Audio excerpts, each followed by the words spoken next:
Welcome to Yog stock. అందరూ బాగున్నారు కదా? చాలా మంది క్వశ్చన్స్ వేస్తున్నారండి. అంటే పాపం యంగ్ జనరేషను వాళ్ళంతా ఏంటంటే ఇప్పుడు బీటెక్ చేస్తున్నటువంటి పిల్లలు, అన్న ఇప్పుడు అమెరికా రావచ్చా, లేకపోతే యూకే రావచ్చా, లేకపోతే ఇప్పుడు ఏంటి ప్రెసెంట్ ఇప్పుడు మేము ఎక్కడికన్నా వెళ్ళి అబ్రాడ్ వెళ్ళి మాస్టర్స్ చేయాలంటే మా పరిస్థితి ఏంటి? యాక్చువల్లీ చాలా మందికి కూడా ఉంటది. అంటే ఒక సెక్షన్ ఆఫ్ పీపుల్ ఎవరైతే ఉంటారో ఇక వాళ్ళు క్యాంపస్ ఇంటర్వ్యూలో జాబులు రాక తర్వాత ఏదో ఒక రకంగా వాళ్ళు అబ్రాడ్ వెళ్ళిపోయి సెటిల్ అయిపోవటం ఆ సెక్షన్ పక్కన పెడితే కొంతమందికి డ్రీమ్ అనేది ఉంటదన్నమాట.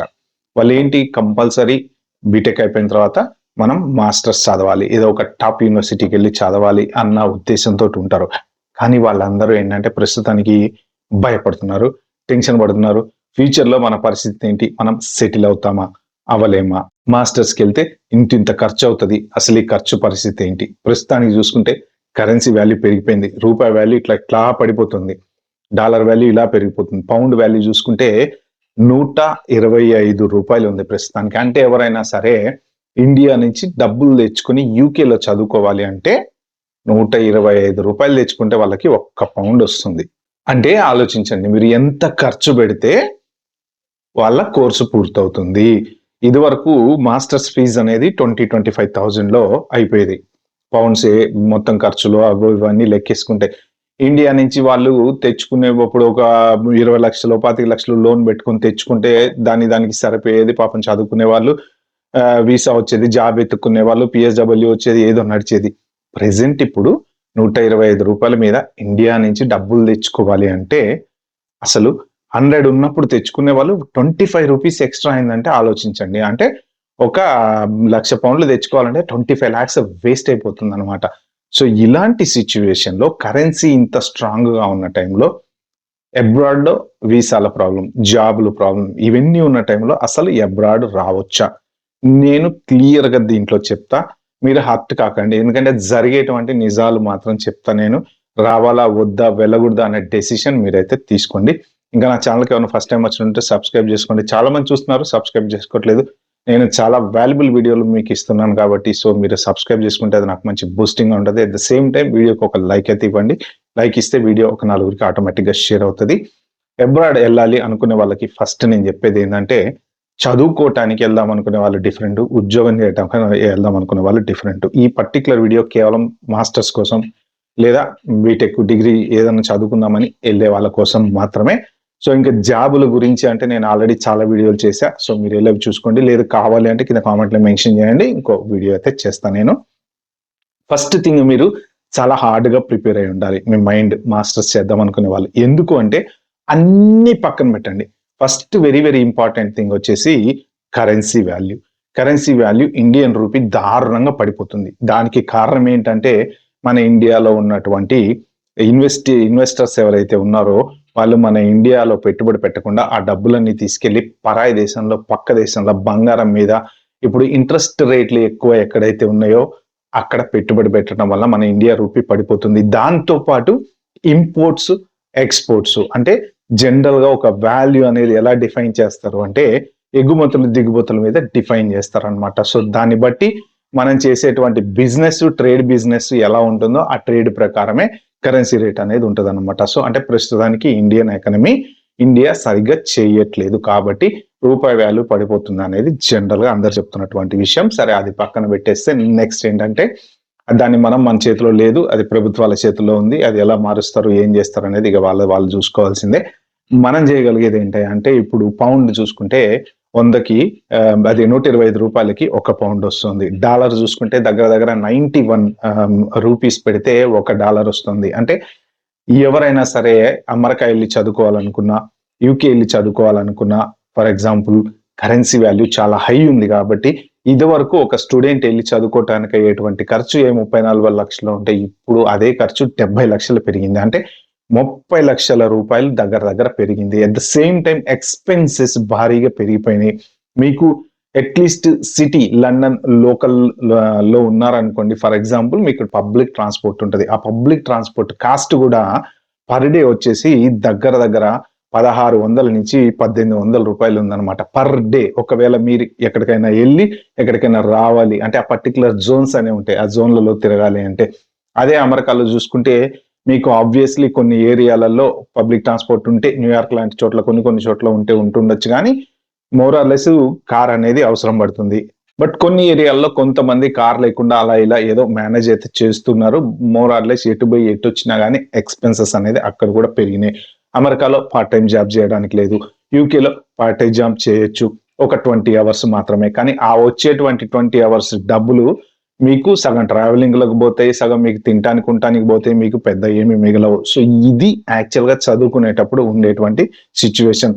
నెక్స్ట్ ఫర్దర్ గా ఇంకా చూసుకుంటే, మీరు గనక చదివిన తర్వాత సెటిల్ అవ్వాలి అనుకుంటే సెటిల్మెంట్ కి ఇప్పుడున్న పరిస్థితుల్లో అసలు ఆప్షన్ లేదు. యూకే వచ్చేసి ఫర్ ఎగ్జాంపుల్ మీకు చెప్పాలి అంటే నెక్స్ట్ మార్చ్ ఏప్రిల్లోనో కొత్త రూల్స్ రాబోతున్నాయి. ఐఎల్ఆర్ వచ్చేసి 10 years కాబోతుంది. అంటే మీరు ఒకవేళ స్టూడెంట్ వీసా మీద కనుక యూకే వచ్చారంటే మీ కోర్స్ అయిపోయిన 1.5 year 1 year 2 years what ever it is తర్వాత మీకు 18 months పిఎస్డబ్ల్యూ ఇస్తారు. పిఎస్డబ్ల్యూ మీద ఎక్కడైనా జాబ్ చేసుకోవచ్చు.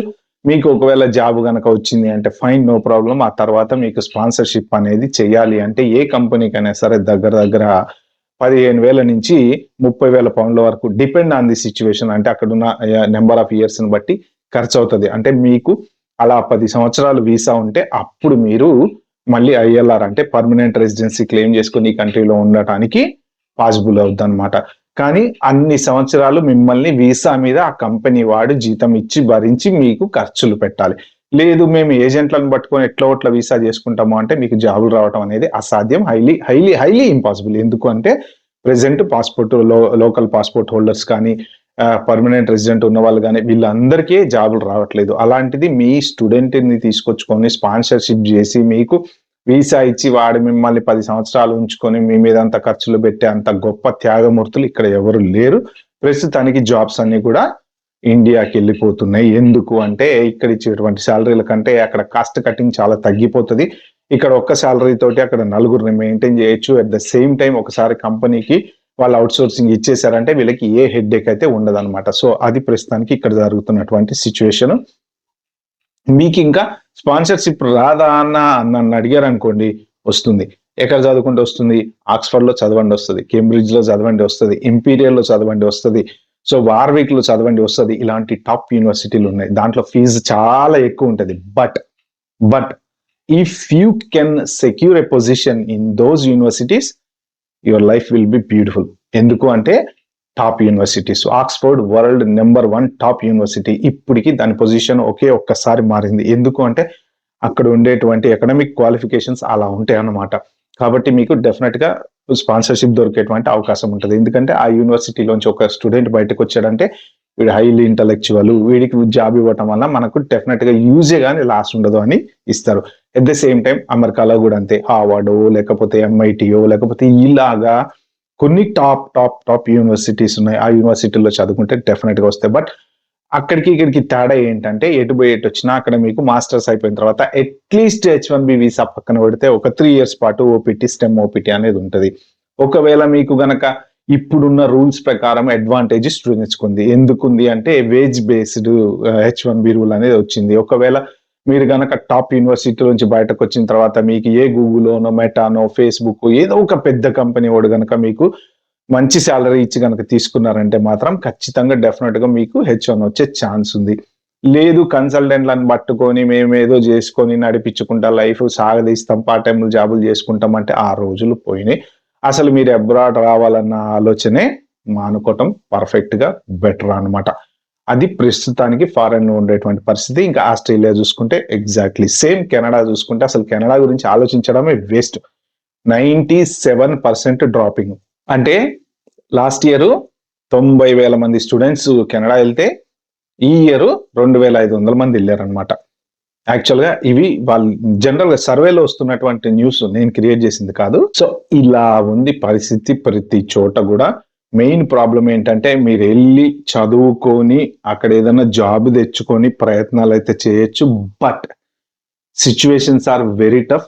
సెటిల్మెంట్ అనేది అంత ఈజీగా జరిగే పని కాదు. ప్రాబ్లం ఏంటంటే ఆల్రెడీ ఉన్నటువంటి ఎగ్జిస్టింగ్ బ్యాచ్ ఎవరైతే ఉన్నారో వాళ్ళకే జాబులు సరిగా లేవు. కాబట్టి కొత్తగా వచ్చేటువంటి వాళ్ళ కోసం జాబులు అలాగని చెప్పేసి నేను మిమ్మల్ని డిస్కరేజ్ చేయను. సో మీరు వెళ్ళండి, ఫారెన్‌లో చదువుకోండి, మంచి యూనివర్సిటీస్‌కి వెళ్ళండి. జాబులు, పార్ట్ టైమ్ జాబులు అన్న థాట్ తోటైతే వెళ్ళకండి.